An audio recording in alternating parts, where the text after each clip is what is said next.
What happens if a situation arises that you were unprepared for? A situation such as a blizzard, a tornado, or being locked down due to a virus. Put yourself in any possible situation that could arise. Now ask yourself, what would you do? Where would you go? What do you need? Are you ready? Because what if tomorrow?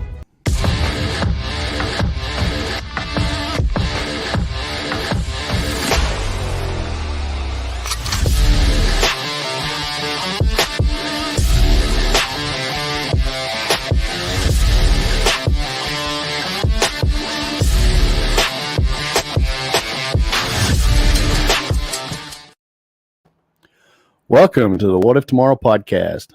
I'm Philip. And I'm Mark. And tonight we've got a show for you. We're going to kind of rehash some things. We're going to bring up some new things that sound conspiratorial, but we have found evidence that it's not. Tonight we're going to be talking about food shortages again, but we're also going to be talking about possible weather manipulation programs and show you some evidence of it. But before that, first things first, do us a favor, check us out, whatiftomorrowmedia.com. Follow us all over our social media. What If Tomorrow podcast group. We also have a What If Tomorrow media page. Go over and join that if you're not a member. We're more active on the group page because, that's where you guys are hanging out at. There's been a lot of good things pop up. But most of all, that's where everything's happening is the group. So if you're not a member of the What If Tomorrow podcast group on Facebook, come over and join us. It's a lot of fun, good group, good people. Over on our website, check out our affiliates. We got EMP Shield. We have My Patriot Supply, which goes hand in hand with tonight's subject. If we have a food shortage, have some food insurance. Something there. If you lose your job, with the economy going in the tank like we feel it is, have some food insurance. Just follow our link. It'll be in the show notes or on the YouTube channel. So follow the link, go in there and get you some food. Get a few days to start with. Like Mark and I, we talk about. Go a few days, then go a few weeks, a few months, and then build it. Slowly but steady. You don't have to buy it all at once. If you can afford it, definitely do it. But if you can't afford it, start small. Buy 3 days worth. An emergency kit, because everybody knows 3 days from after a disaster. FEMA doesn't show up until afterwards. Right. Then we also have EMP Shield. Keep in mind all our solar activity. There's compelling evidence of a possible pole shift. Yes, which will weaken our magnetic field on the Earth. So that'll open us up to EMPs and this and that. So that's something else to think about, protecting your home and all that. Then we also have Conflicted the Game. If it's a good, fun game. They also have a board game I haven't got yet. I haven't played it. It looks interesting. But Conflicted, if you guys have been watching for a while, that Mark and I and Big Willie, we all kind of hung out and played together, played with a few of you guys in the comments. Who we got? What make you think? Hey, Mom, how are you doing? Yeah, it makes you think. It makes you think outside the box. Makes you kind of think about situations you may not have thought about it. And there's some rough answers. There's some tough decisions in there you might have to make. But it's a fun game, and like I said, it's thought provoking. Not only that, I've got a deck right here, but it's always good to throw in your pack because they've got they're playing cards. I don't know how well you can see that. They're also playing cards. I've got like the Jack of Spades and the Six of Hearts. So it's always good to have a deck of cards in your bug out bag. Plus, good reading material. Then who am I missing? We've got our merchandise, our shirts, all that. We're in the business of designing new logos, stuff like that. We haven't got them up yet. We've been really busy at work here lately. Excuse me.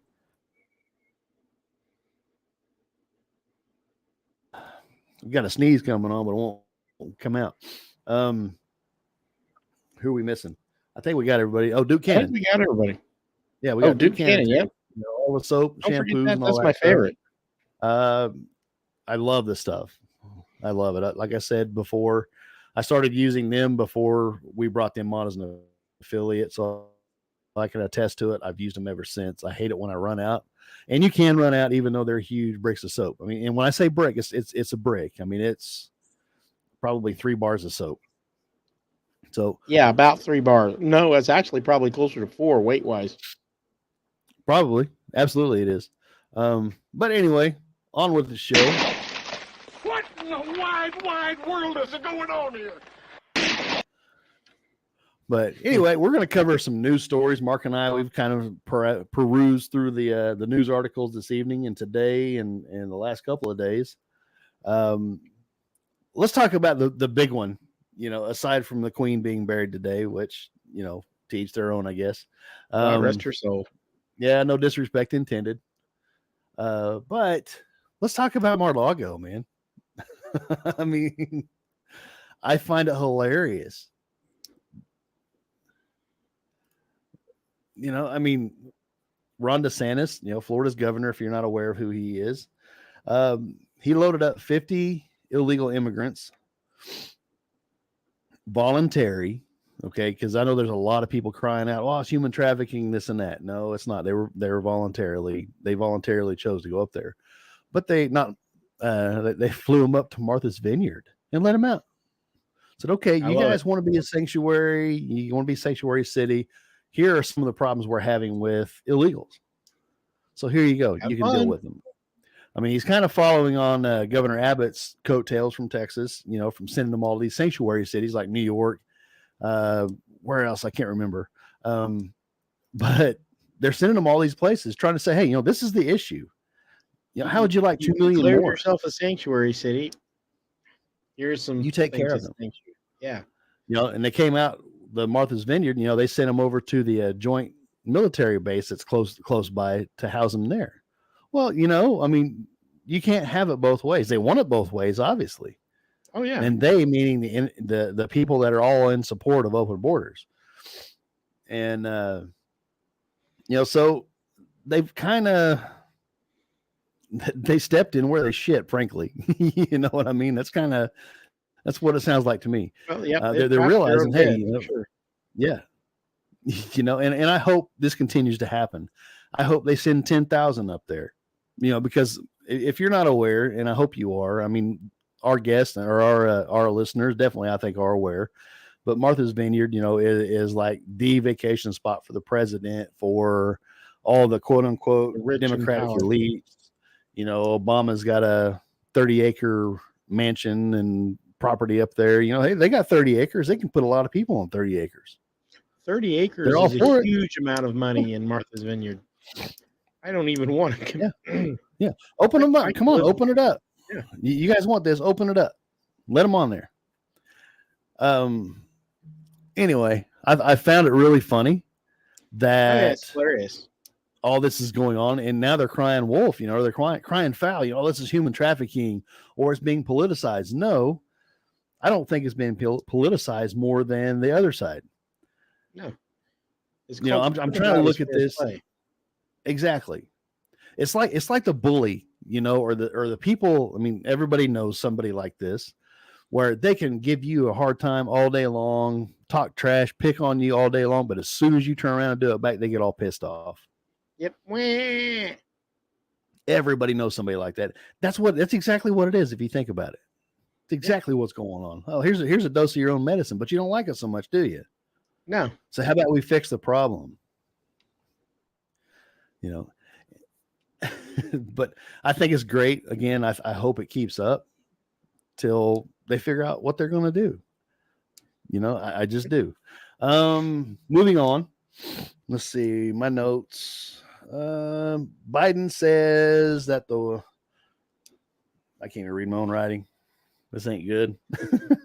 In a 60 Minutes interview, President Biden said that if Taiwan was attacked, that the U.S. would help defend Taiwan. Boots on the ground. Boots on the ground. I mean, I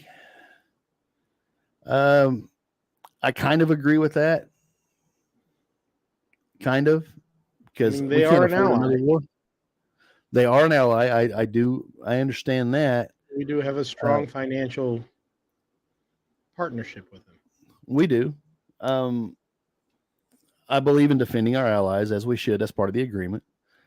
But I'm on the other side too, though. I don't think we need another war. No, we really don't. And I mean, with everything that's going on at home, we need to pull everybody back, in my opinion, and straighten ourselves out before we can help everybody else. Because I believe personally that we are wasting money because we're not doing anything to help our allies out. In my opinion, from what I see. I mean, we stabbed half of them in the back. Yeah, absolutely. We did, especially in Benghazi. Oh, yeah.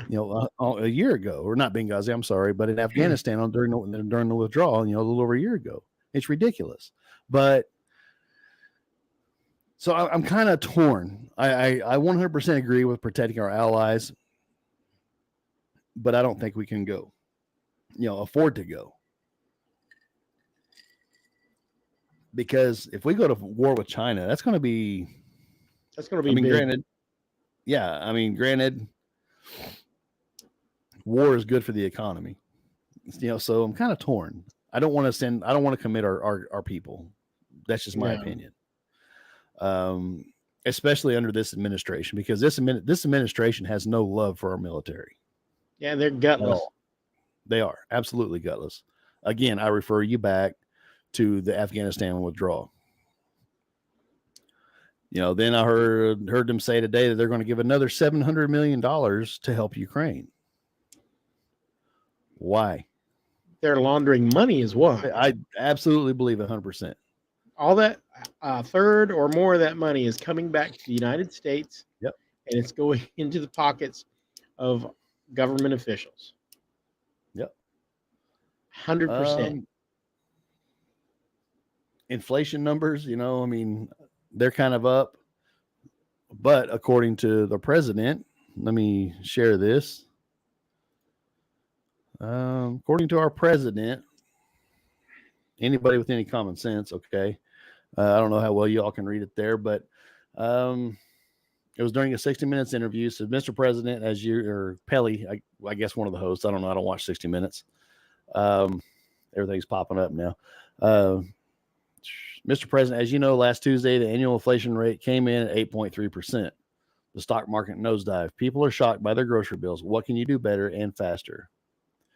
It says Biden replied, well, first of all, let's put this in perspective. Inflation rate month to month was just an inch. Hardly at all. Says when pressed about the 40-year high inflation of 8.3%, Biden argued, no, I'm not saying it's good news, but it was 8.2% or 8.2% before. I mean, it's not your we act. I wish I could do impressions. Dude, I wish I could do impressions. Make it sound like all of a sudden, my God, I went to 8.2%. It's been, and that's where it stops. The problem with this number is that if you figure it the same way we did in the 70s with Jimmy Carter, right, it would be the highest inflation ever in the United States. Right, absolutely. It would be it would curl your toes. Yep. It's probably at least double that. Oh yeah. Let's see. You got one to share. I know that, Mark. Yes. Well, here we go. Well, he came on and said that the pandemic is officially over. Yay. And related to that, airline stocks have gone up 2%. So there's that, or 2 to 4%. So that was good news for them. But here's a big one related to that. Mr.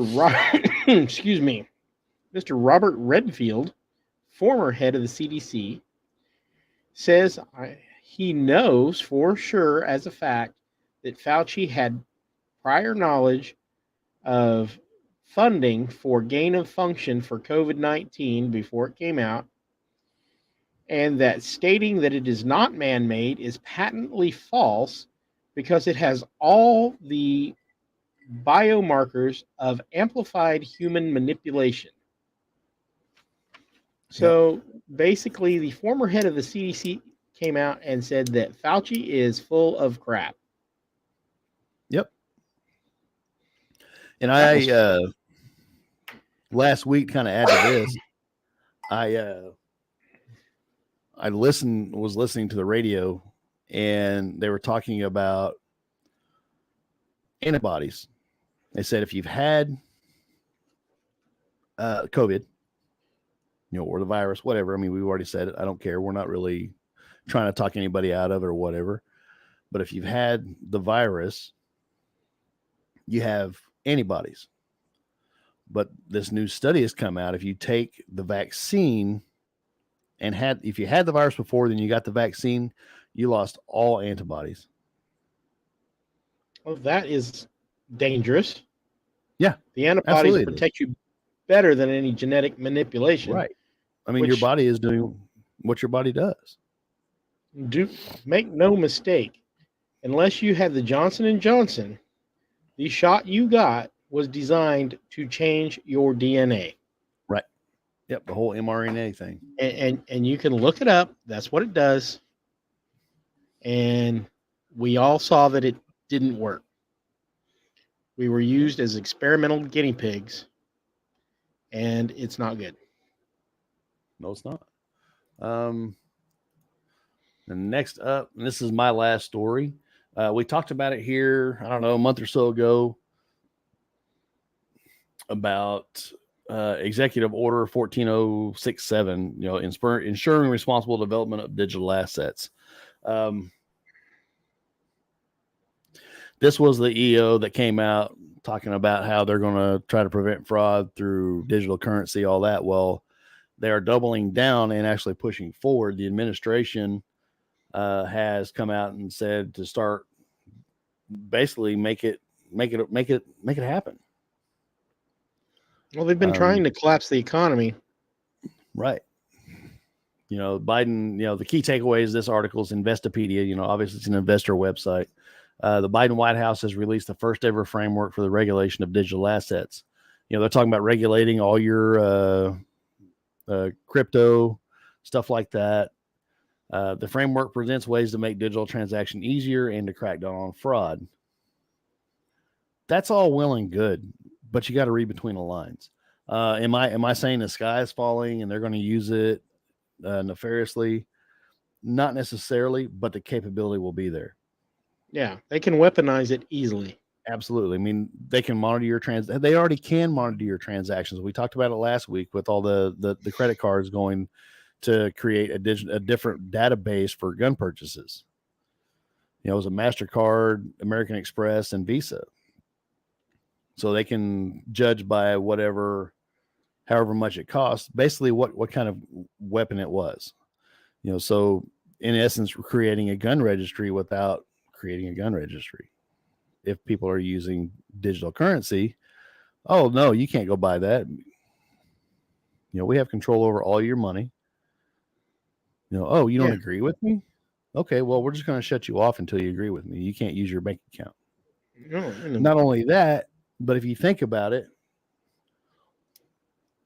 and we'll get to this one here in a second, one of the telltale signs your economy is about to collapse is people start running on the banks, going and trying to pull all of their money out of the bank. So the banks will close or they'll prevent you from withdrawing your own money because essentially when you give them the money, it's their money. They can do whatever they want with it. And that's how they make money. They make money off of your money, and you might get 0.5% of interest. And they're making 4. Right. So you're not making money really from the banks, but they're making all sorts of money off of you. So they could shut you down essentially right now, even though you can go withdraw cash, but myself included, I'm not denying, we talked about using cash more and more places. But for the sheer convenience, everybody uses a card. Everybody. I almost never have cash. Right. And so that's something we all, I'm talking to myself as well. We need to think about. Yeah, we need to think about shopping local. Again, this goes back to the community. And this really doesn't have a lot to do with the show tonight, but we've been. Have you ever watched the show Mountain Men on History? I have not. It is such a good show. It makes so much sense to me. I'm like, aside from all the really hard work they do, I could do that, but because they practically killed him. There's a guy out there, 77 years old, running traps in the Montana mountains. He's like humping through the dang snow on snowshoes, dragging a sled or something behind him to put all his fur, all the animals and stuff he gets to drag back. He and his wife do something with these furs and create clothing or little knickknacks or ornaments, things like that. It's a really cool. It's on YouTube. Check it out. I mean, that's where we've been watching it. Yeah, it's such a good show. I mean, these guys live hard. I mean, mountain man, that's what you think of when you hear mountain man. They're living out there, self-sufficient. I mean, that's the way to go. Again, like I said, if it wasn't for the hard work, pretty sure I could do it. Right? Right? Same. But the biggest takeaway I have seen through this show, and you and I preach it so much, is these people have a community around them. They don't live in a community, but you have younger people. Yeah. Yes, they have younger people like this one guy. I think he's in North Carolina, and he's got these two younger couple, this younger couple, I should say, these, who are trying to be self-sufficient. So he is kind of taking them under their wing and helping them, teaching them things. I mean, like he ran water, he gave them, he's got like stuff he stashed everywhere.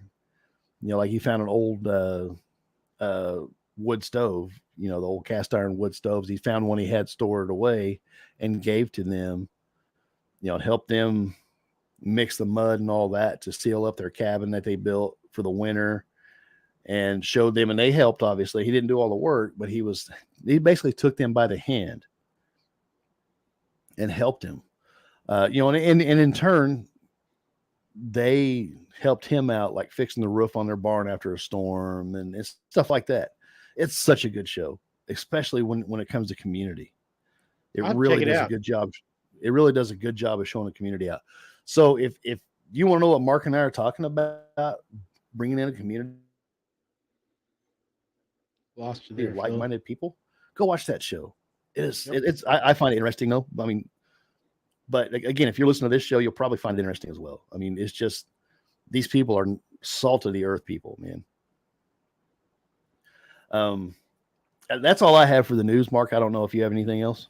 I have one last news item, okay, and I find it quite joyous. Federal Appeals Court upheld a Texas law on Friday that seeks to curb censorship by social media platforms. The ruling, in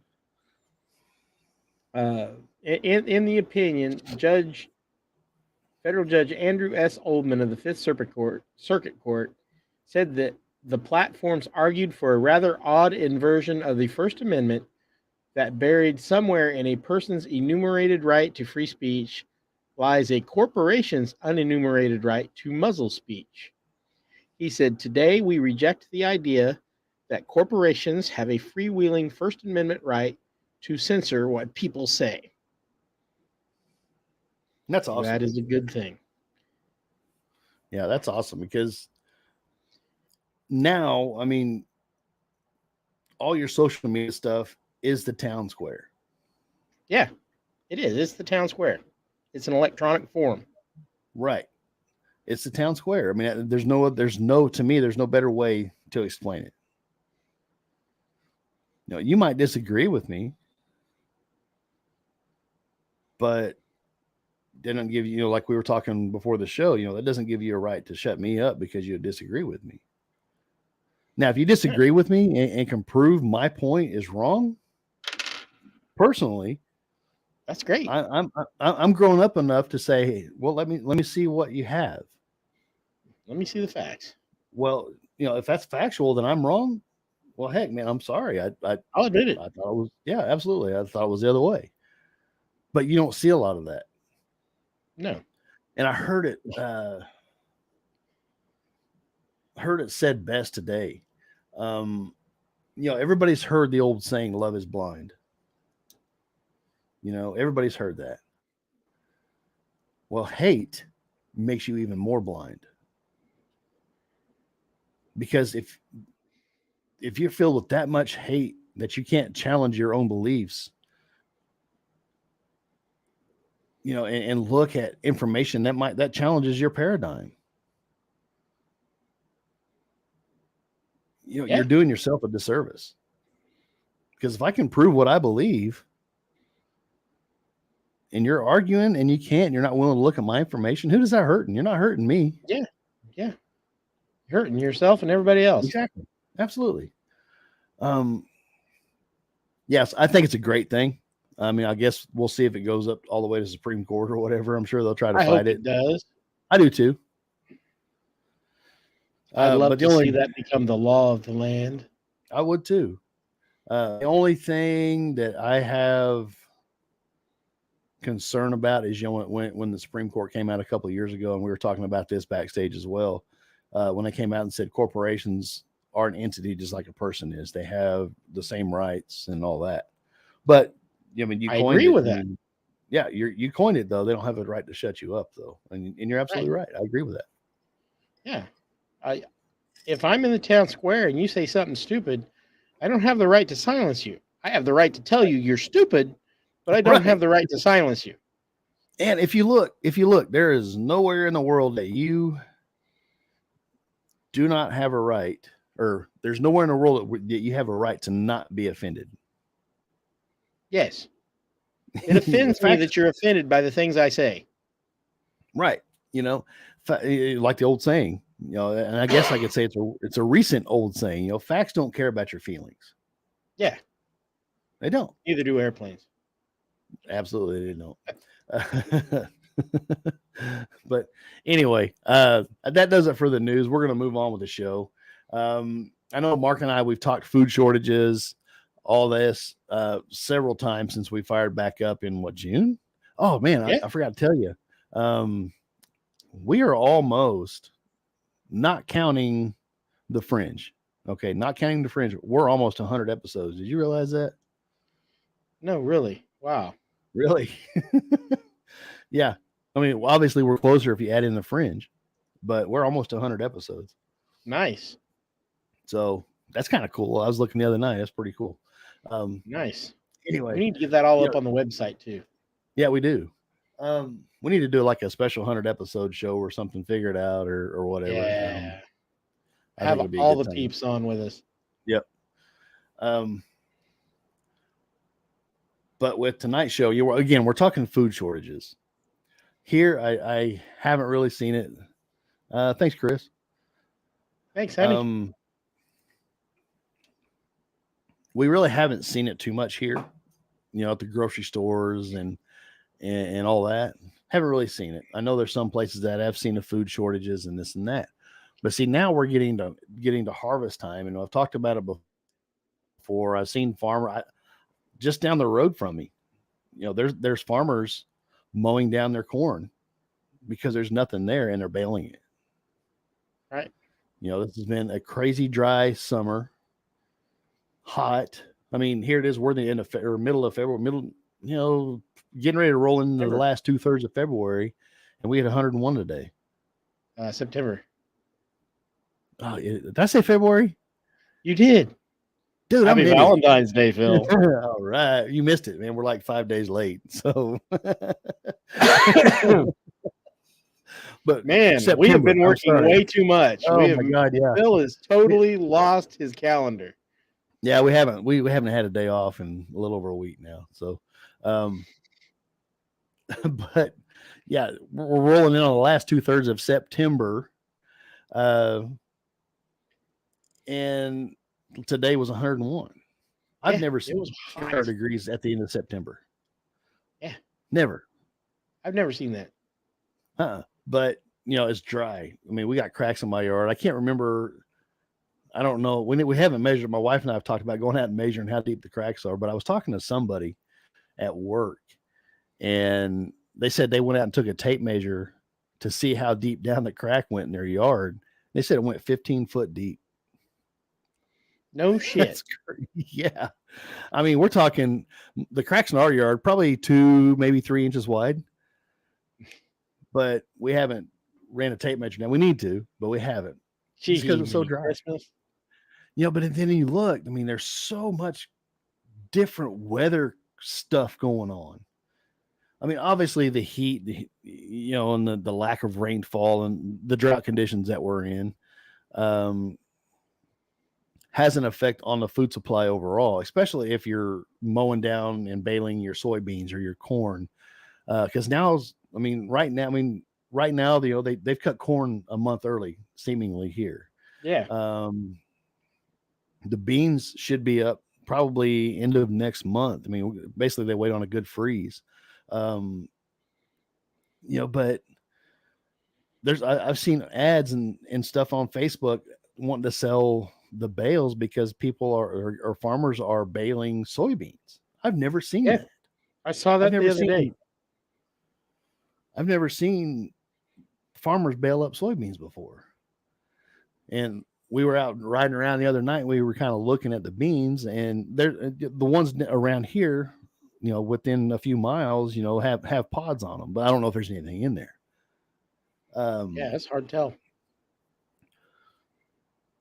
So, I mean, we're just a small little area. Oh, okay. Yeah, my wife, she put on there, she stuck a small stick in one of the cracks and it was over 3 foot deep. But, the beans or everything that's coming due to harvest, I mean, it's not going to help the situation any, because if farmers are mowing their stuff down, they're not selling the raw product. They're trying to salvage what they can because they're going to be selling, for silage and stuff like that to feed cows or livestock and stuff. Right. Which is actually good for the livestock situation, but right. It is. What's up? I don't know who this is, Facebook user. If you please, go to StreamYard, click on the link there above on Facebook, click on the link and give Facebook or StreamYard permission to show your name and stuff, if you would, please. I'm not sure who this is. Oh, hey, what's up, Sonny? Cool. My other screen's fuller. I'd have Facebook up looking at you. What's up, brother? You need to come jump on with us.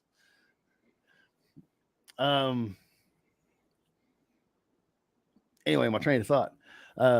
Yeah, exactly. The food shortages, I think, are going to be happening. We're going to start seeing the effect.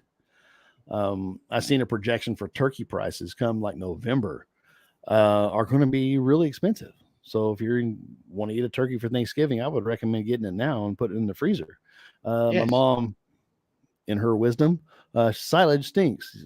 I'm sure it does. Yes, it does. I've put up silage before, and it does indeed stink. Yeah.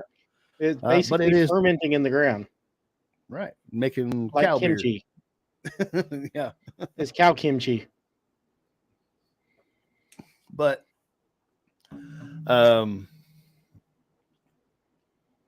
with that being said, Mark and I, we covered a long time ago that, we were talking early on about all these food production facilities and stuff like that being destroyed, burned down, airplanes flying into them. Yeah, crazy stuff. My wife said she knew we should have bought a couple turkey chicks. Yeah, we probably should have. But I do want to share this because I seen this and it was kind of thought-provoking at the least. I'll say that. This map is, I'm obviously here too, but I'm more worried about over here is the number of food plants or farms or groceries and all that stuff that have burnt. Yes. Mysteriously. And I saw some numbers. Those are scary, actually.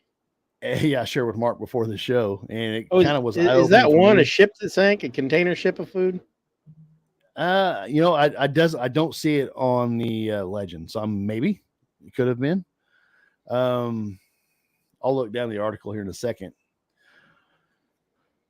But early on, when all these were happening, all the news sources and the people that are involved in this, I mean, we're kind of getting maybe a little conspiratorial, but with good reason. From January to December of last year, 2021. Oh, sweet. All right. Yeah, if you want to jump on with it, shoot me a message and I'll send you the link. From January to December of 2021, there were only 10 factories that, or whatever, they got destroyed or burnt or whatever. Okay.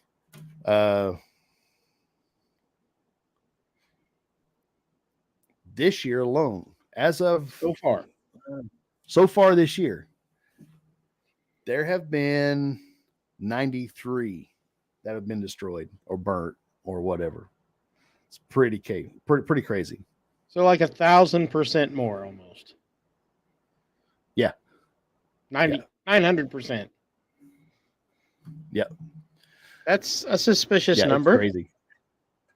Yeah.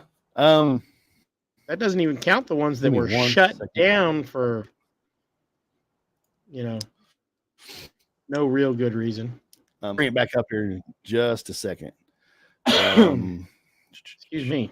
I'm going to invite Sonny on real quick. That'll be fun. Yep. I'm just going to send it to the group.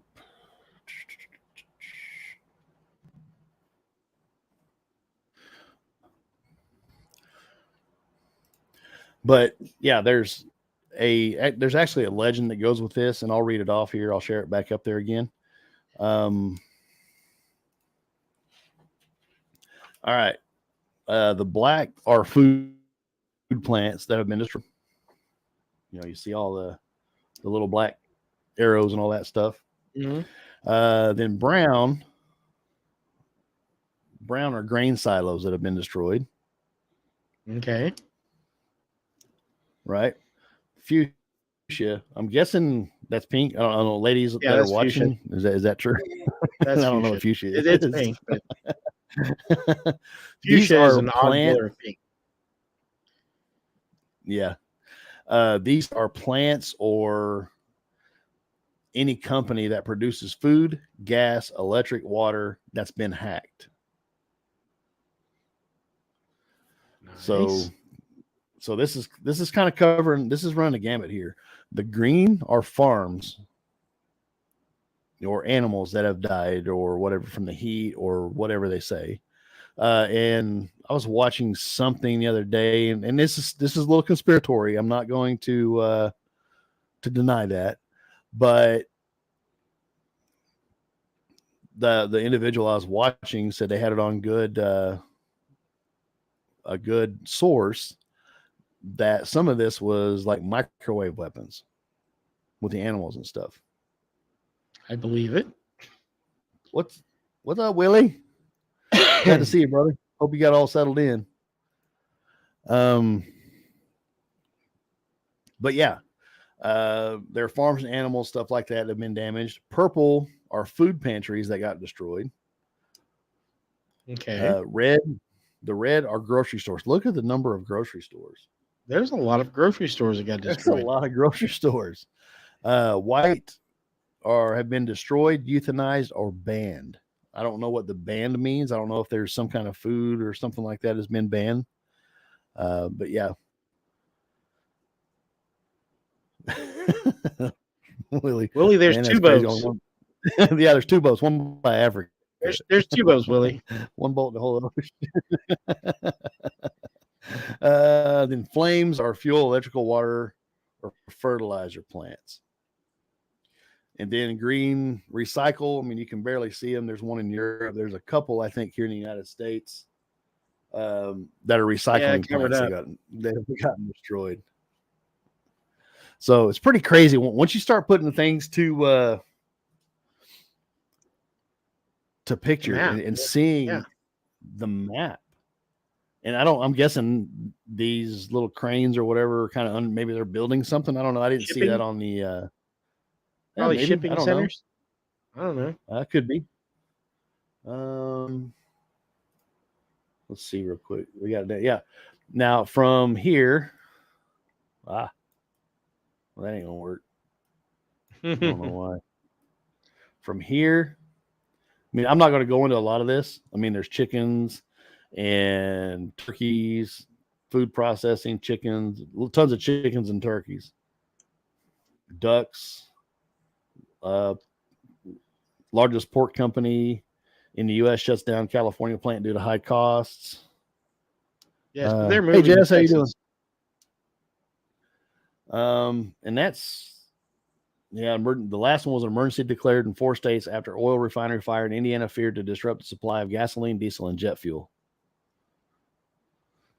Yeah. So this kind of runs the gambit, but like I said, there's been 93 of these incidents over the year, so it's pretty crazy. It's frightening, is what it is. Yeah, You it don't is. just increase by 900%, right. That's if there's nothing going on. Right. Because when I first, when we first started talking about it, and I talked about it a minute ago, they, excuse me, they came out and said, this happens every year. Yeah, but 2021, you saw that whole big list. 2021 stops right there. Yeah. And then you have the rest of this 2022. all the way down to here. So that's crazy. Think what you will. I mean, yeah, 900%, Willie. If I'm doing the math right, I could be doing the math wrong. You're pretty right. I mean, you're pretty damn close. I mean, but I mean, I know you're absolutely right. My wife, she, if you control the food, you control the people. Absolutely right. And it blows my mind that now that I see this information, I thought it was still like 30 because I hadn't heard reports on many more being damaged or destroyed here since we really did the show last time. I mean, the last time we even talked about it. Yeah, it's insane. And looking at this, I'm like, holy crap, this is crazy. What do you do? And again, I go back, prepare, build your community. Right, Chris. Chris said might not be a big thing conspiracy wise if it wasn't for all the other crazy crap going on. You were absolutely right. Right. Anyway, what do you do?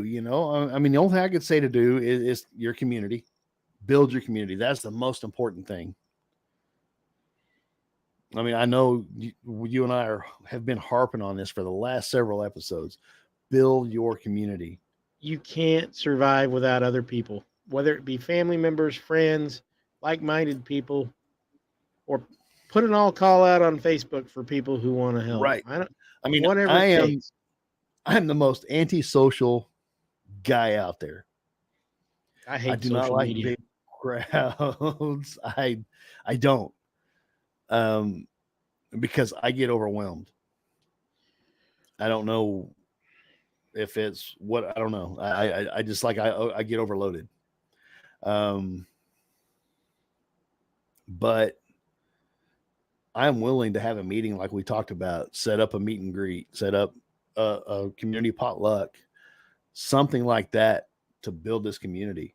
I've got a greenhouse I need to build. I've got things I need to do, but in a lot of it, I can't do on my own. My wife and I can't do on our own. Even if it is taking some select few friends and saying, hey, this is what I'm planning. Do you want to help? This is what it's going to take.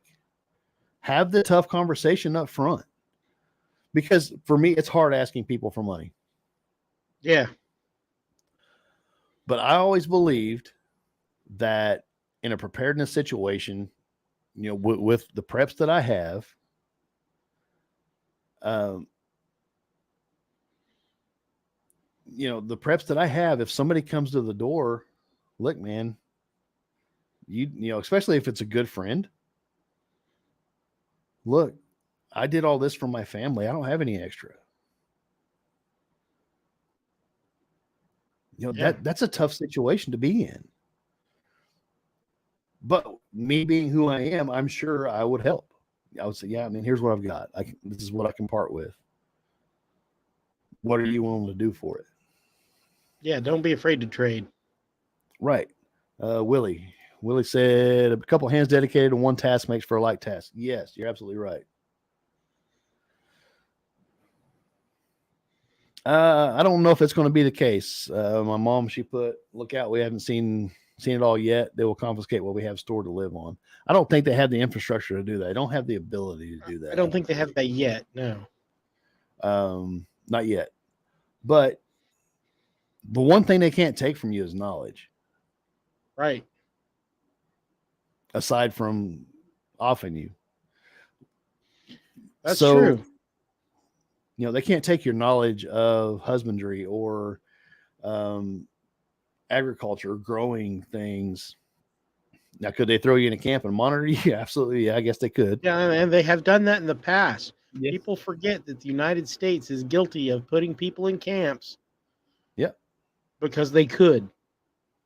Well, look at it like this. I mean, no matter where you sit on the issue with the whole January 6th thing, the people that they arrested are still in jail and have not had a trial yet. Right. That's against the law. And that's against the Constitution, right to a speedy trial. Anyway, I'm going to get off that soapbox before I get started because we've already passed that section of the show. But yeah, as for food shortages, I mean, hopefully with this map, and if you're just listening, please, the link is globalmarketindices.com. And I'll see if I'll try to remember to put it in the show notes so you can go look at this map. Because I feel it's important. It's an important illustration of why Mark and I are really harping on food storage and food shortages, building your community. Chris put on there, that's being done on purpose. I think it is. I mean, that's my gut. My mom said they did it during the Depression to aunt and uncle, according to your grandfather. I didn't know about that. But I tell you, I will tell a quick story talking about my granddad. He's the one that woke me up. And this was in 2008 during the crash in 2008. Everybody, I'm sure, remembers. Some of you probably a little bit younger than others, but I do remember it. I remember the layoffs. I remember the economy going to crap. I remember the gas prices skyrocketing, all of that. And this old man, I was down visiting. He lived down in Hot Springs. And he told me, we were talking kind of about things happening. And he told me, he's like, I lived through the Great Depression and I have never seen it this bad. In 2008. Yeah. And that opened my eyes. I was like, whoa, so I started digging and started looking at things and listening and trying to absorb everything I could. Yeah. It was rough, Willie. Willie said 2006 to 2010 was rough. Absolutely it was. Anyway, Mark and I were talking about the weather earlier, I mean, it's awful hot for February. So, again, we're here last 2/3 of September. We're over 101 degrees today, but it's freaking hot. Again, this is going to sound conspiratorial. I'm not denying this. Okay. The first time I'd heard about it, it's been several years ago. I heard about them manipulating weather. And I was like, yeah, how do they do that? I mean, I knew about cloud seeding. Okay, that's still weather manipulation, whether you believe it or not. It's still manipulation. trying to make it rain in certain areas, all that. But they've been doing this since 46. 1946. Or I know in the 50s. Yeah, in the 50s, some U.S. scientists warned that without immediate action, the Soviet Union would control the Earth's thermometers. Now, that was during the Red Scare, all that stuff. But yeah, November 13th, 1946, pilot Curtis Talbot, working for General Electric Research Laboratory, climbed to an altitude of 14,000 feet, about 30 miles east of Schenectady. I don't know how to pronounce that. Forgive me. New York. Schenectady. Isn't that like a game? It's kind of like Connect Four. Schenectady. I don't know. I don't know. Climbed an altitude above 14,000 feet and already past that. He released 3 pounds of dry ice, frozen carbon dioxide, into the clouds. As they turned south, Dr. Schaefer noted, I looked toward the rear and was thrilled to see long streamers of snow falling from the base of the cloud, which we had just passed. I shouted at Kurt to swing around, and as we did so, we passed through a mass of glistening snow crystals. Needless to say, we were quite excited. They had created the world's first human-made snowstorm. So that's what fed all of this. And by the way, this is on the Smithsonian Magazine. Yeah, I mean, From if you don't believe the Institute. Smithsonian, well, of course, I know they've been hiding those giant skeletons, but Right. Yeah, they've been hiding giant skeletons. So, I mean, take it for what you will. yeah, But this is supposed to be a credible source. See, December 1950, Charleston Daily Mail, Charleston, West Virginia, ran a short article quoting Dr. Irving Langmuir, I guess, who had worked with Dr. Vincent Schaefer during those early experiments conducted for GE Research Laboratory. Rainmaking or weather control can be as powerful a war weapon as the atom bomb. A Nobel Prize winning physicist said today. Dr. Irving Langmuir, pioneered in rainmaking, said the government should seize on the phenomena of weather control as it did on atomic energy with Albert Einstein told the late President Roosevelt in 1939 of the potential power of the atom-splitting weapon. In the amount of energy liberated, the effect of 30 milligrams of silver iodide under optimum conditions equals that of one atomic bomb. And when this ran, I mean, the cover story was, I'm kind of skipping around because the government was trying to find a way to weaponize it. well, that's the first thing they do. Right, absolutely, it does. Chris said if they can get man to the moon in the 60s, they can manipulate the weather now with all the new technologies. I would agree with that. With microwave technology, they have the potential to create or deflect hurricanes, create heat waves, kill cattle, kill people, whatever they want. They've been talking about this new. They want to make a orbital power supply that beams microwave radiation to antenna arrays. That could so easily be weaponized, not to mention the fact that wherever they set up the array is going to destroy the ecology there for hundreds of miles. They don't care because they want the weapon. Yeah, they don't care. I mean, what's it going to do if they're beaming that energy back? What's it going to do to that area? It's going to destroy the ecology. You can't live there. You'll die. Yep. In an Associated Press article by science reporter Frank Carey, which ran in the July 6, 1954 edition of Brainerd Daily Dispatch, sought to explain why weather control would offer a unique strategic advantage of the United States. It said it may someday be possible to cause torrents of rain over Russia by seeding clouds moving toward the Soviet Union. Or it may be possible, if an opposite effect is desired, to cause destructive droughts, which dry up food crops by overseeding the same clouds. Says, and fortunately for the United States, Russia could do little to retaliate because most weather moves from west to east. Dr. Edward Teller, the father of the H-bomb, testifies in 1958 in front of the Senate Military Preparedness Subcommittee that he was more confident of getting to the moon than changing the weather, but the latter is a possibility. I would not be surprised if if accomplished it in 5 years or failed to do it in the next 50. In January 1, 1958 article in the Pasadena Star News, Captain Orville warned that if an unfriendly nation solves the problem of weather control and gets into the position of control the large-scale weather patterns before we can, the results could be even more disastrous than nuclear warfare. Without all the fallout. Then it goes on to talk about, right. And it goes on to talk about how Russia was also pursuing this, and they had a plan to dam up the Pacific Ocean up at the Bering Strait, which would change the way or change the currents in the ocean to affect the United States. I know I saw that a little while ago. It may not be in this article, but I did see it. You're cutting in and out, Phil. If you're watching, okay. If you're watching, this picture up here is a satellite.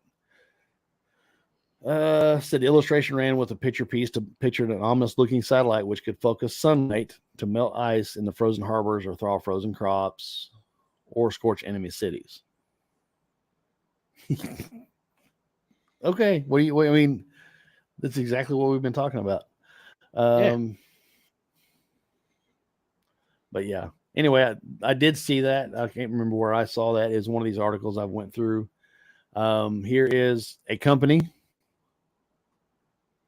here in the United States that cloud seeds. Not saying it's a bad thing. I mean, definitely. I mean, but it shows you that people are in business. Yeah. People are in business to do this. So they're technically modifying the weather. If you can make money at it, then it has become easy enough to do for anybody to do. Right. The government definitely has that. I mean, has that capability if private companies have it. Right. I think you had something from NOAA, didn't you? Yep, right here. It's going on right now. I mean, if you look, it just ended this program today. The NOAA final report, Stanford, Texas, ran from 4/1/22 to 9/15/22. Now, this I think is like, the activities, at least what NOAA is showing, obviously, is seeding or dispersing of any substance into clouds or fogs. This is what has to be reported: producing ice crystals or coagulation of droplets after using fires or heat sources to influence convective circulation to evaporate fog, modifying solar radiation exchange of the earth or clouds through the release of gases, dust, liquids, aerosols, or atmosphere in the atmosphere, modifying the characteristics of land or water surfaces by dusting and treating with powders, liquid sprays, dyes, or other materials. Number 5, releasing electrically charged or radioactive particles or ions in the atmosphere. Oh, that sounds safe. I was going to say, why would they be releasing radioactive particles into the atmosphere? Because they don't care. Yeah, this goes way back. Go listen to one of our earlier shows where we talked about conspiracy theories that have come true. Yes. Was it San Francisco where they tested that radiation? Or they tested radiation all over the place? No, that was diseases. Yeah. They bombed. I think it was like they bombed San Francisco with diseases. Yeah, okay. Well, for science, duh. I mean, that's. I think, no, it was like Alabama, somewhere down south, where they were giving radiation to pregnant women, wasn't it? Yeah, I think that so. And and this stuff that they were giving dioxin to criminals to see what it would do to their. Right. So, yeah, I mean, that's our government. They're kind of evil bastards. Yeah, They've only got slightly better at hiding it. Wow, these are like getting worse as they go. Yeah. Because the next one would be number 6. It applies shock waves, sonic energy sources, or other explosive or acoustic sources to the atmosphere. 7, using aircraft propeller downwash, jet wash, or other sources of artificial wind generation, or using lasers or other sources of electromagnetic radiation. There's your microwaves. Yep. That's all supposed to be reported. Okay. We'll get more to that in a second. But this is a report from one of these reports that they're talking about from Texas. This isn't anything scary or anything like that. This is just something I want to show you guys that there's people doing this stuff. Yeah. All of these, this is the state of Texas, and there's several counties that all this stuff's going on. They even have a Texas Weather Modification Association. They're target areas for these people. I'm guessing the cloud seed, stuff like that. Mostly, yeah, because it's dry in Texas. Right. Let's see what this says real quick. Yeah. Now, my favorite, they call it benign weather modification. This is from the Department of Defense. There's nothing benign about messing with Mother Nature. Right. It always has bad effects. Yeah. They're talking about they had August 30th, 1995, French Mirage 2000N carrying 2 crew members was shot down over Bosnia during Operation Deliberate Force. 2 parachutes were spotted descending to Earth, leading to the planning for a rescue attempt. The first combat search and rescue CSAR attempt, scheduled for 6 September 1995, was canceled due to unsatisfactory launch site weather for the participating aircraft. A second CSAR mission was then scheduled for 7 September 1995. Basically, it says weather kind of got in their way. It was too foggy and all that. And if they could figure out how to dissipate the fog, they could control the weather to their advantage for troop movements, or go in, search and rescue, stuff like that. But this tells me, I don't know if there's a date on the article or not. I don't remember. March 1997. This tells me that there is an active program. Now this is not something that they've forgotten about. No, it's not. Granted, that was 25 years ago. But like Chris said, with technology today, I mean, I've even heard they're even talking with HARP and all that. They can control weather. We're kind of getting a more conspiratorial, but is it a conspiracy? I'm not even going to say a theory. We've proven it's not a theory. I mean, we've seen them fake data for global warming. We've seen them. Yeah. Are they faking weather for global warming? Are they changing the jet stream and causing the El Niños or the La Niñas, depending on what they want? Right. It can be done with microwave technology.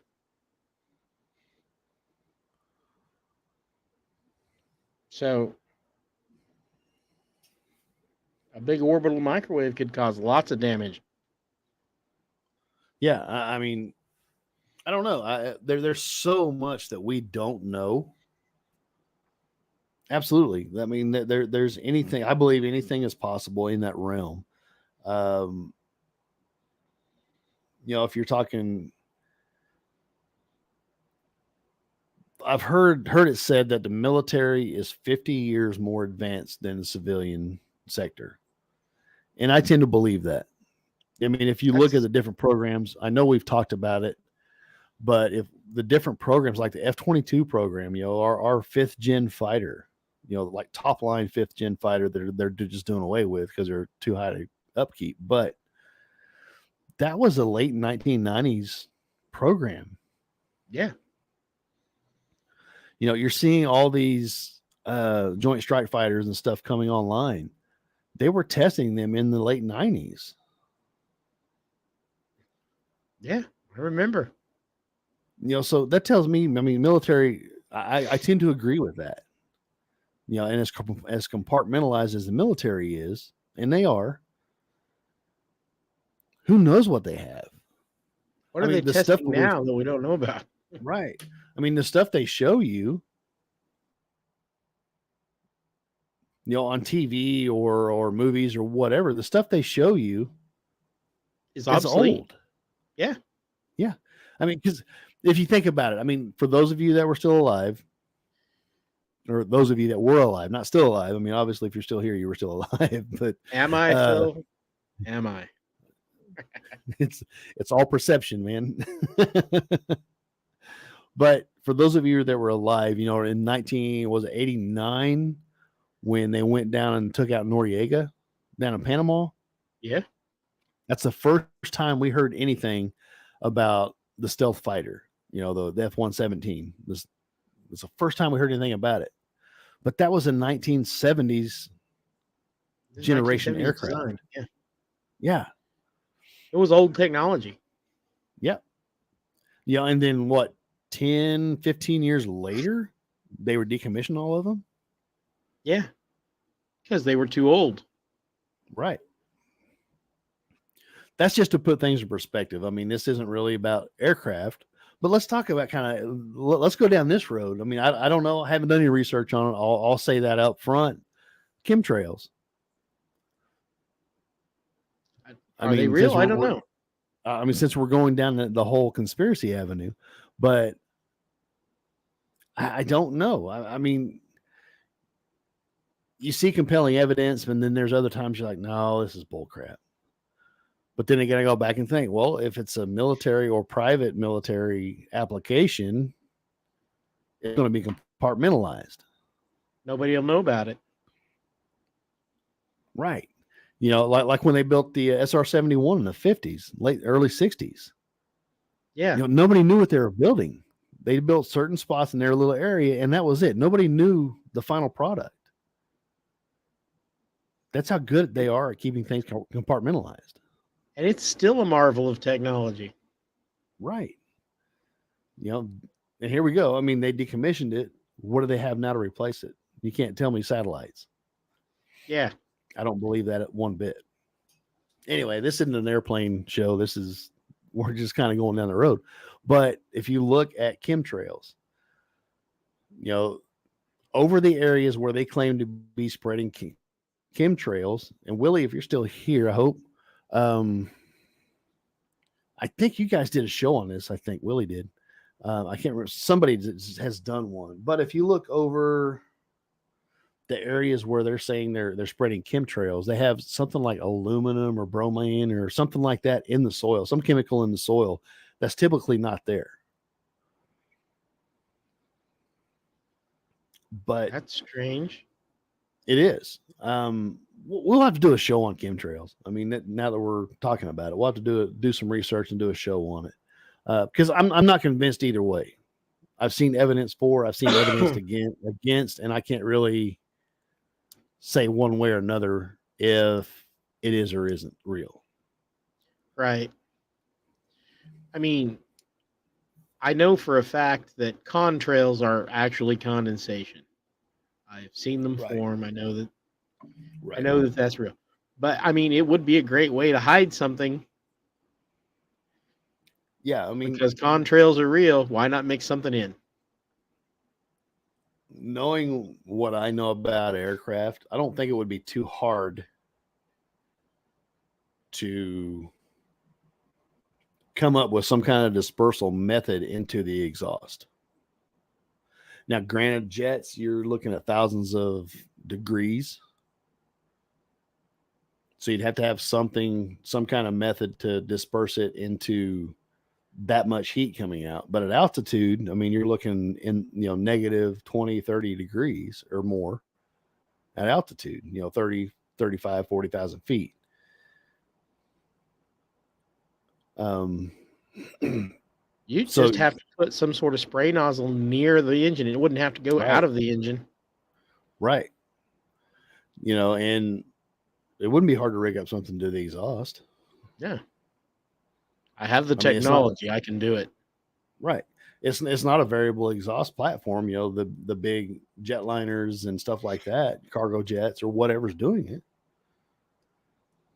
You could make it look like part of the fire suppression system easily. Oh, yeah. Yeah. It wouldn't be hard to introduce. I mean, I'm sure there's people smart enough out there to do that.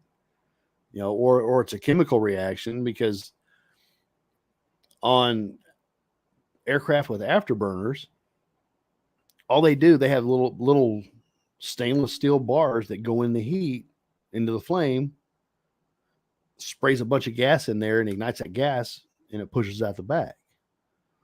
Basically, it's a I poor mean, man's rocket. right. But it's effective. And so what's to say that they're not doing that? Maybe putting in the hot exhaust, blowing it out. Because you have your dispersal because it's going to be disturbed by the exhaust coming out. So who knows? I don't know. It's something we need to do more research on. Maybe do a show on it. Yeah, I'm game. Well, I'm not sold one way or another. I'd be no. interested. Yeah, I think we need to explore it. I think we should explore it and maybe see if we can decide for ourselves. I don't know. Yeah, I'm willing to look into it. I won't poo-poo the idea just right out of hand anyway. Right. I mean, I know that really has nothing to do with preparedness, but Doesn't it? I don't know. Doesn't it? I mean, it would be. I think it would be considered weather modification. Because Bill Gates had that theory that he wanted to spread aluminum particles in the atmosphere to reflect the sunlight back out into space to cool the earth. No, let's not do that. Right. Let's not mess with what God has put into play. If he wants to make humanity extinct, which he's said he kind of wants to, that would be a good start. Right. Yeah. Because if all this crap has fallen to earth, and again, we'll have to do more research on it to actually talk intelligently about it, or as close to intelligent as we could.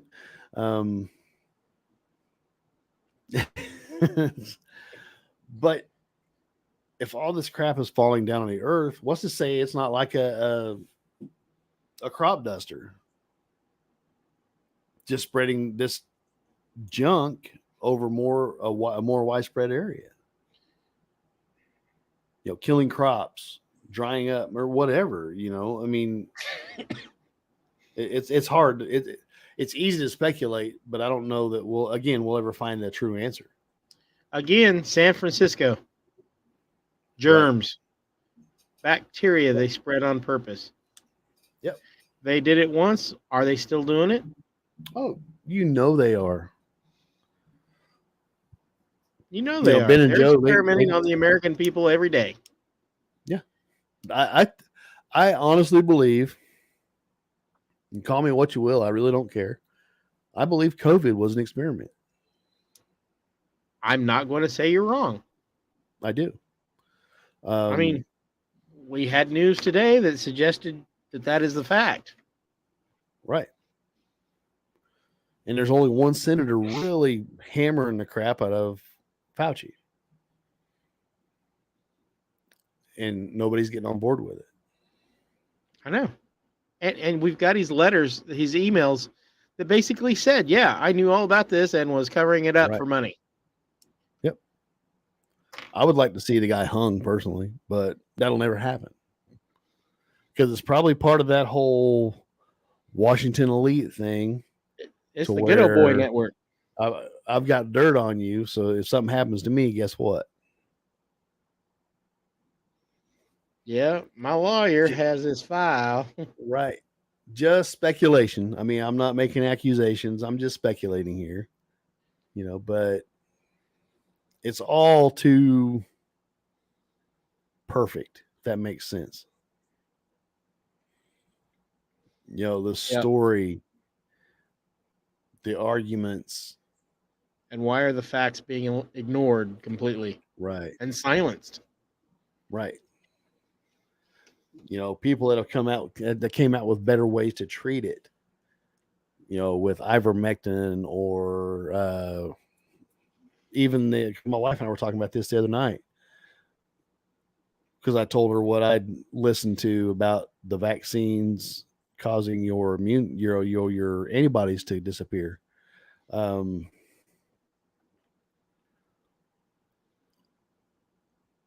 But they even stopped giving the antibody infusion Why? It was working. It worked.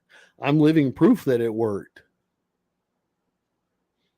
because I did. I got the infusion, Yeah, and the and you next day got I was over it a feeling lot better. faster than I did. Right. So why did they get rid of that? Why are they stopping ivermectin?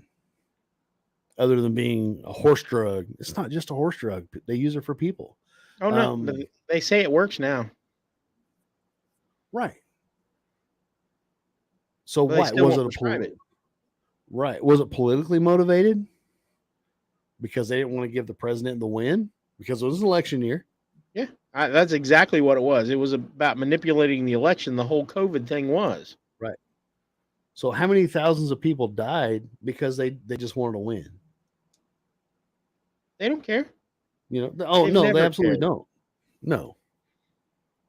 And I guarantee you, half those people who died voted Democrat after they died. Yep. I don't disagree. But man, I don't have a lot more or a lot more to share on this topic. I do. I want to go down that trail and look up and just maybe do a show on chemtrails. I think it'd be fun. Maybe we can do it on the Fringe or something like that. Yeah, let's do that. I think it'd be a fun one. Maybe look at some conspiracies and maybe we do another conspiracy theory show. I don't know. I mean, there's so many. There's new ones. Yep. What's There's sad is new a ones lot that of them are they've being. admitted to. I mean, Yep. Yeah. What's sad is there's a lot there are being proven right. follow the money. Absolutely. Just a reminder, folks. This weekend, this coming Saturday, if you're local, if you can make the trip, if you got a plan, whatever, come check out the Paracon over in Caney. The Boardtown Paracon. If you haven't signed up, jump online. You can register at the door, but jump online and register. Give Jess and the group and Pam and Mark and the rest of the group. Let them know you're coming. It's exciting. It's fun. It's free. It's free. Yeah, something to do, At least something to this listen year. to. I mean, they've kind of got the whole prism, the whole gambit of guests. They're talking paranormal investigators. They're talking Bigfoot. What you got? UFOs. Yeah, UFOs. We got. I mean, just it's pretty. It's pretty cool. I mean, watching this come together. I'm glad to kind of be on the tarot outside card looking in. readers. Come on. Come on, Sonny, make a trip, man. I know you got a couple days you can make it. But Maybe we can stream him in. Yeah, I got to figure it out, but I'm going to try to get a live stream going for our lunchtime show. We're doing hopefully a live stream episode with guests. We're going to invite them over to share their paranormal experiences, whether it be ghosts or Bigfoot or UFOs or chupacabra or whatever. Haunted 57 Chevys. I don't care. Yeah. Tell me about it. I mean, yeah, we want to hear all about it. We want everybody to share stories. But by all means, if you're not doing anything Saturday, come out and check it out. It's an all day event. It's going to be fun. Oh, there's a concert downtown. It's not related to us, but I mean, there's going to be things to do besides us. So come on down.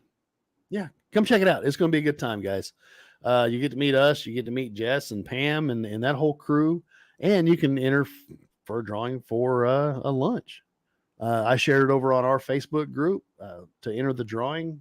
Go check out the SEK Boardtown Paranormal Facebook group. Also support these guys. I mean, they've worked hard to get this Paracon put together, and they're not charging ghost hunting for it. backpacks.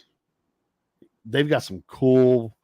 Let me see if I can find this. I got to share this real quick. Oh, I closed the wrong window.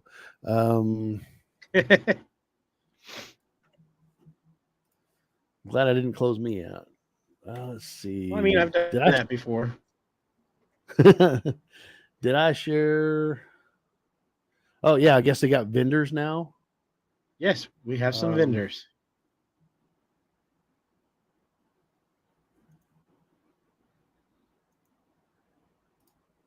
Let's see. Let me see if I can find my. I've got the Facebook group up. I'm pretty sure either Jess or Pam shared it.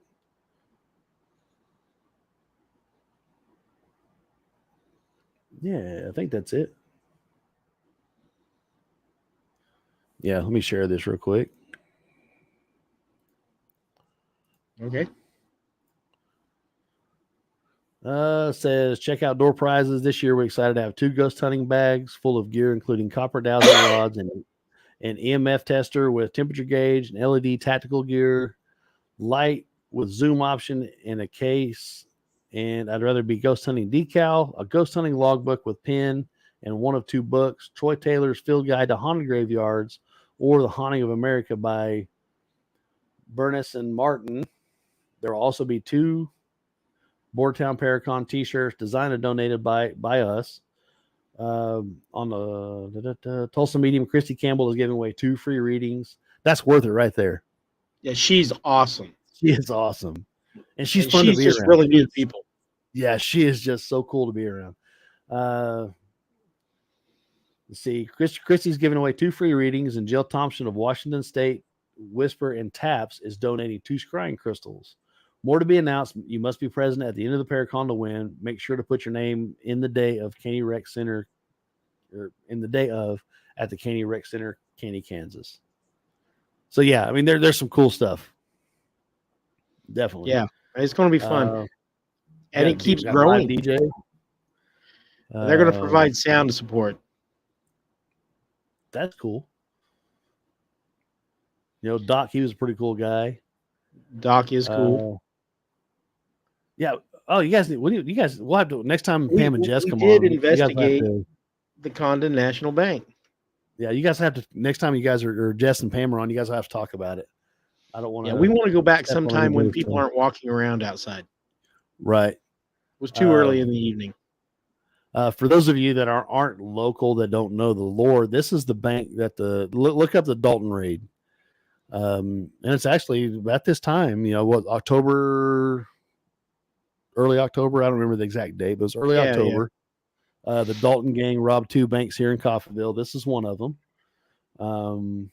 And the SEK border town, they went in and investigated. So we're the first paranormal group to actually be in there. So yeah, that's cool. I mean, I would like, you guys talk about it next time everybody's on. I mean, no big deal. If you can, if not, that's fine too. I get it. There's some confidentiality stuff there.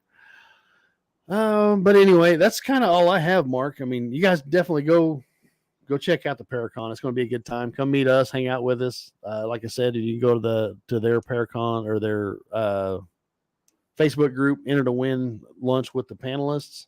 And we're going to try to live stream the panels too. And we are.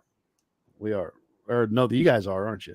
Yes. The Paracon. Yeah, we're going to try to live stream our lunch show. And if there's anybody left over after the lunch, we may jump back on after the show and kind of do some live stream there too. It just kind of depends on, because we had several, didn't we? We had several last year. We had several last year. And then we finished up at the end of the show, I think, with Pam, I think. And there's video of that up on the SEK Bordertown Paranormal Society Facebook page. And it's inside this year. Yes. And if it continues to grow like this, we may have to start looking for a bigger venue and do it multiple days. So I hope so. I really do. I mean, it has grown by leaps and bounds. Yep, I hope so. But that's all I've got, Mark. I'm good. Yeah. Come hang out with us Wednesday night. Don't forget, with On the Fringe, we are actually going to kind of talk about how UFOs have been spotted over several battle zones and military operations and all that. So we're going to throughout history, actually. Check it out. So yeah, it is throughout history. Thanks, brother, man. Appreciate it. Appreciate you. Why don't you? You know why they show up around battlefields? Why? Because they're interesting. Yeah. They're trying to figure out what us crazy monkeys are doing. Look at the monkeys. They're throwing sticks at each other. I've got a theory on it as well, but I'll save that for Wednesday. So give you a reason to come back. My intellectualness. Is That's that a almost word? as good as mine. I keep it in my back pocket. The other day, I washed it in my other pants. Did it shrink? A lot. The dryer didn't. No, Okay. it was bad. It was bad. I blame it on Chris. She probably had a dryer too hot. No, I do my own laundry, so yeah, I I do can't too. blame it on anybody. I mean, ever Yeah. since I was 9 years old, I've been doing my own laundry. So Nothing wrong with that. Nothing wrong with that. But folks, thank you again so much for hanging out in the chat and listening. Hey now. she's gonna get you. Thank you guys so much for hanging out with us in the chat. Definitely appreciate it. We enjoy again having you guys. Thanks, Big Willie, for showing up. Thanks, Sonny, Jess, all you guys, Chris. I mean, you guys are always here. Everybody. I mean, just it's a lot of fun having you guys in the chat and interacting with you. Do us a favor though. If you can, go to wherever you're listening to us on not on a live stream. If you're listening on YouTube, go over and like, subscribe. If this is the first time you've seen it, recommend us to your friends. Let them know they can Share. They can find our shows anywhere on any podcast platform. Let them know, hey, like and share. If they're into preparedness, if they're into the fringe subjects, UFOs, ghosts, aliens, whatever. I mean, if you think they'll be interested in the show, please share it. Get the word out. Help us grow. We got something and with for that everybody. yeah, we do. We try to. I know we've had some pretty heavy shows here recently. I mean, we're trying to kind of lighten it up a little bit. But yeah, come over and join us if you're not a member. Again, come over and join us on Facebook, the What If Tomorrow podcast group. Join the conversation. Suggest things for us. Suggest things. Yeah, absolutely. I mean, 1-inch manuscript last week was a suggestion. I think it was actually we're one of the early contests we did.